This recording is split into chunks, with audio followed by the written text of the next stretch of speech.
Hello friends, आज हम बनाने जा रहे हैं पिस्ता केक। उसके लिए पहले हम बनाएंगे पिस्ता स्पंज। तो शुरू करते हैं पिस्ता केक बनाना।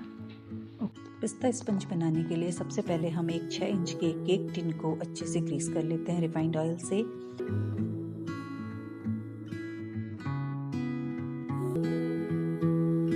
उसके बाद इसमें एक बटर पेपर, जो मैंने इसकी पेंदी की साइज़ का पहले से काट के अलग से रखा है, उस बटर पेपर को इसकी पेंदी में हम अच्छे से लगा देते हैं और साथ ही साथ में बटर पेपर को इसकी साइड की दीवारों पर भी अच्छे से लगा देते हैं।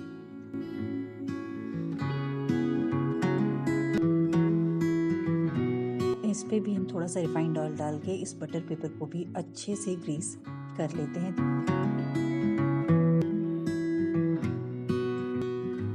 देखिए, अब मेरा केक टिन रेडी है। अब हम गैस ऑन करते हैं और उसकी आंच को मिनिमम कर देते हैं। इसके बाद हम इसमें एक भारी तले की कढ़ाई को रखते हैं और उसमें नमक को फैला देंगे। नमक फैलाने के बाद इसमें हम एक स्टैंड रख देंगे और इसको हम किसी ढक्कन से ढक देंगे। ढक्कन से रखने के बाद हम इसे तकरीबन 10 मिनट तक हीट होने के लिए छोड़ देंगे।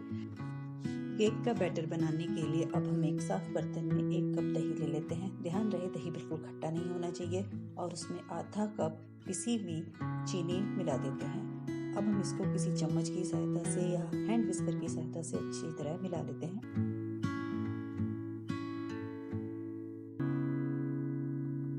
आप चाहे तो इसको इलेक्ट्रिक बीटर की सहायता से भी अच्छे से मिला सकते हैं।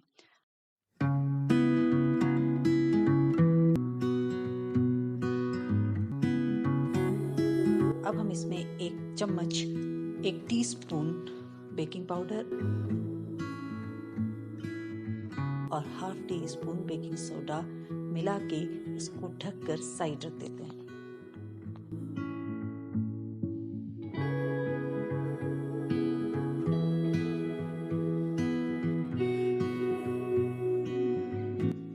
अब हम एक साफ बर्तन में 1 कप मैदा छान लेते हैं। ध्यान रहे हम सारा मैदा एक साथ नहीं छानेंगे, उसे थोड़ा थोड़ा करके ही छान करके लेंगे।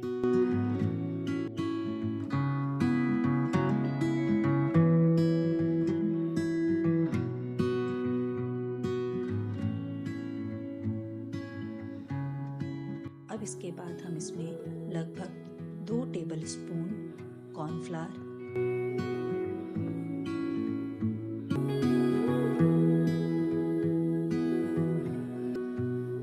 और लगभग 3 टेबल स्पून मिल्क पाउडर भी छान करके ऐड कर लेंगे। ध्यान रहे सभी चीजें आप छान करके ही इस्तेमाल करें। इसके बाद हम इसमें लगभग आधा टीस्पून वनीला पाउडर भी छान करके मिला देते हैं। अब हम इन सभी चीजों को अच्छी तरह से चम्मच से मिला देते हैं।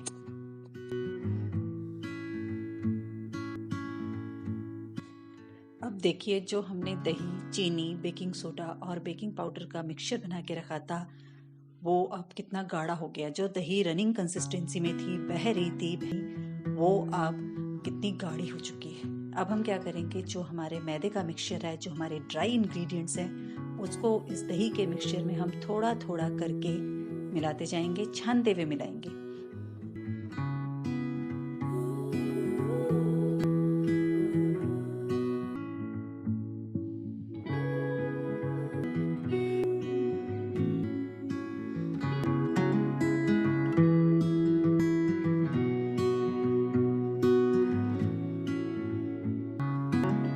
इसके बाद हम एक विस्कर की सहायता से ये ड्राई और वेट इंग्रेडिएंट्स को अच्छे से मिला लेते हैं। अभी आप देखिए, जो मेरा बैटर है वो बहुत गाढ़ा है। इसको स्मूथ करने के लिए अब इसमें मैं लगभग 1/4 कप दूध मिलाऊंगी। दोबारा दोहराती हूँ, दूध को एक साथ ना डालें, धीरे धीरे करके डालें और बीच बीच में केक के बैटर की कंसिस्टेंसी को चेक करते रहें। ध्यान रहे दूध भी आपका नॉर्मल टेम्परेचर में होना चाहिए, ना ज़्यादा गर्म ना ठंडा। नॉर्मल टेम्परेचर में जो दूध हो, आप उसी को केक के बैटर में धीरे धीरे करके मिलाएं।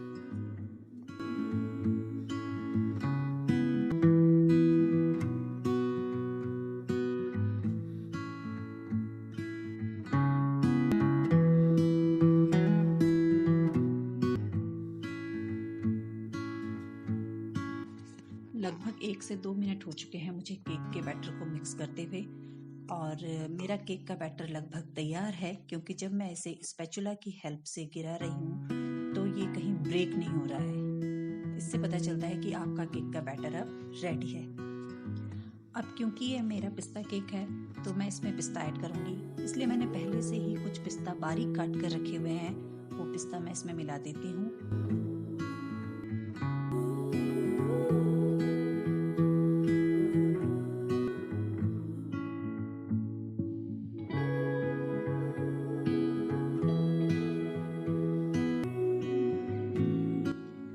मैं इसमें 1 टीस्पून वनीला एसेंस ऐड कर रही हूँ।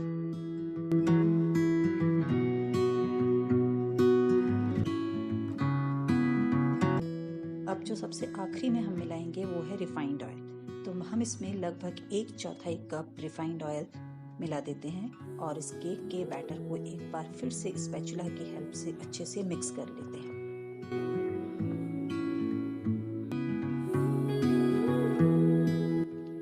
अब क्योंकि यह मेरा पिस्ता केक है तो मैं इसे कुछ हरा रंग देना चाहती हूँ। उसके लिए मैं क्या करूँगी, जो खाने वाला हरा रंग होता है उसकी कुछ बूंदें इसमें मिला दूंगी और उसके बाद फिर से इस केक के बैटर को अच्छे से स्पैचुला की हेल्प से मिक्स कर लेंगे। अब हमारा ये जो पिस्ता केक का बैटर है ये बेक होने के लिए रेडी है। तो चलिए अपना केक टिन लाते हैं जो हमने पहले से ग्रीस करके रखा हुआ है और उसमें इस बैटर को डाल देते हैं।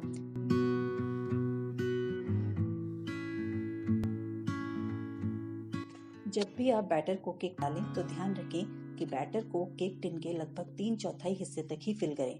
1/4 हिस्सा केक टिन का आप केक के फूलने के लिए रहने दें। केक टिन में केक बैटर को डालने के बाद केक टिन को हल्के हाथों से हम थोड़ा टैप कर लेते हैं और उसके बाद जो कढ़ाई हमने गर्म होने के लिए रखी थी उसके अंदर इसको ढककर रख देते हैं। इस पिस्ता केक के स्पॉन्ज को बेक होने में करीबन 45 से 50 मिनट लगेंगे।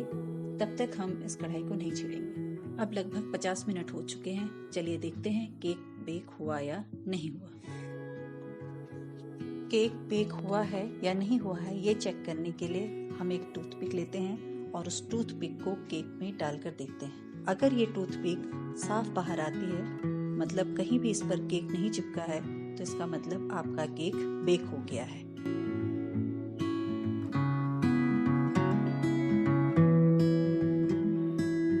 अब हम गैस को बंद कर देते हैं और इस कढ़ाई को फिर से ढककर 10 मिनट तक रख देते हैं।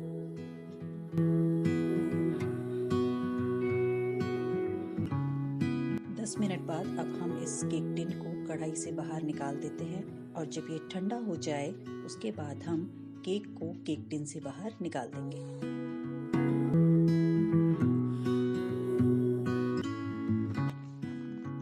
केक को केक टिन से बाहर निकालने के लिए हम एक प्लेट का यूज करते हैं। यहाँ पर मैं एक बोर्ड यूज कर रही हूँ और उसको केक टिन के ऊपर रख देती हूँ। अब मैं इस केक टिन को उलट देती हूँ। जरूरत हो तो आप थोड़ी सी थपकी मार सकते हैं और आप देखेंगे कि आपका केक बहुत आसानी से बाहर निकल जाता है, कहीं नहीं चिपकता। तो आप कह सकते हैं अब हमारा पिस्ता स्पॉन्ज रेडी है आइसिंग के लिए। अब इस पिस्ता केक की आइसिंग के लिए हमारे साथ बने रहिए अगले वीडियो में। धन्यवाद।